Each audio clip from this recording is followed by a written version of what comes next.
আধিপত্যবাদের নগ্ন আস্ফালন আর বন্দুকের নলের দাপট দেখিয়ে যে স্বাধীনচেতা কণ্ঠকে স্তব্ধ করা যায় না, ইতিহাস বারবার তার সাক্ষ্য দিয়েছে। পশ্চিমবঙ্গের সদ্য সাবেক মুখ্যমন্ত্রী মমতা ব্যানার্জির অভিযোগের আঙুল যখন শরীফ ওসমান হাদি হত্যাকাণ্ডে সরাসরি ভারতের দিকে ওঠে, তখন স্পষ্ট হয়ে যায় দিল্লির আধিপত্যকামী রাজনীতির চোখে হাদি কেন এত বড় হুমকি ছিলেন। এই হচ্ছে সেই হাদি যে ভারতের আগ্রাসন থেকে আজাদি চাইছিল। ইনকিলাব জিন্দাবাদ আর ভারতের আগ্রাসন থেকে আজাদির যে গগনবিদারী হুঙ্কার হাদি তুলেছিল, তা দিল্লির মসনদ ও শেখ হাসিনার স্বৈরাচারী ক্ষমতার ভিত কাঁপিয়ে দিয়েছিল। ফলে মোদি ও হাসিনার একচ্ছত্র আধিপত্যের পথে হাদি পরিণত হয়েছিলেন অভিন্ন শত্রুতে। হাদির ইনকিলাব জিন্দাবাদ যেন দিল্লির গায়ে গিয়ে লাগত, কিন্তু ঘাতকেরা ভুলে গিয়েছিল বিপ্লবের কোনো মৃত্যু নেই। যে ইনকিলাব জিন্দাবাদ ও আজাদির স্লোগান চেপে দিতে চেয়েছিল আগ্রাসী শক্তি, আজ সেই একই স্লোগানে কেঁপে উঠছে খোদ দিল্লির রাজপথ। একদিকে বাংলাদেশের মানুষ দিল্লির আধিপত্যবাদ থেকে মুক্তির জন্য এই স্লোগান তুলছে, অন্যদিকে ভারতের সাধারণ মানুষও মোদির হিন্দুত্ববাদী ফ্যাসিবাদের অবসান ঘটাতে এই ইনকিলাবকেই হাতিয়ার করেছে।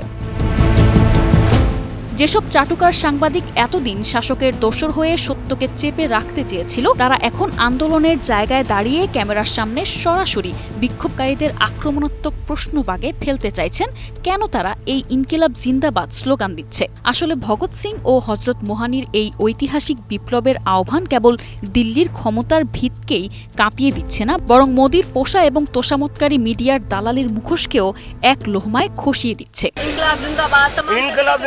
क्या दिक्कत है? Oh my God!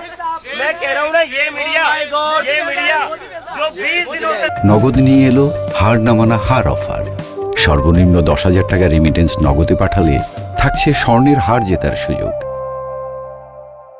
আজকের নির্মম সত্য এটাই যে জনরোষের তীব্র বিস্ফোরণ আর বাঁধ ভাঙ্গা গণ আন্দোলনের মুখে শেষ পর্যন্ত কোনো স্বৈরাচারী কিংবা আধিপত্যবাদী শক্তি টিকে থাকতে পারে না। বন্দুকের জোর আর ক্ষমতার দম্ভ দেখিয়ে সাময়িকভাবে মানুষের কণ্ঠ রোধ করা গেলেও যখন পুরো এক জাতি একাত্ম হয়ে শিকল ভাঙ্গার হুঙ্কার তোলে, তখন শাসকের ক্ষমতার মসনদ তাসের ঘরের মতো ভেঙে পড়তে বাধ্য হয়। গণদাবির উত্তাল তরঙ্গের সামনে ক্ষমতার দম্ভ যে কতটা তুচ্ছ, তা ভারতের রাজনীতিতে সাম্প্রতিক মন্ত্রী ও রাজনীতিকদের একের পর এক পদত্যাগের ঘটনাতেই আবারও প্রমাণিত হল। শিক্ষা ব্যবস্থার জালিয়াতির বিরুদ্ধে গড়ে ওঠা নজিরবিহীন গণ আন্দোলনের মুখে নতি স্বীকার করে শিক্ষামন্ত্রী ধর্মেন্দ্র প্রধানের মসনদ ত্যাগ কিংবা রাজনৈতিক সংকটে কোনো নগরপাল ও নেতাদের অপসারণ বা পদত্যাগ স্পষ্ট বুঝিয়ে দেয়, গণবিক্ষোভের তীব্র দাবানলে কোনো স্বৈরাচারী সিদ্ধান্তই দীর্ঘস্থায়ী হতে পারে না। কারণ গণমানুষের সম্মিলিত হুঙ্কারের কাছে শেষ পর্যন্ত যে কোনো শোষক কিংবা আধিপত্যবাদী শাসক গোষ্ঠী হাঁটু গেড়ে বসতে বাধ্য। নিশা আলম, ডেস্ক রিপোর্ট, 21 টেলিভিশন।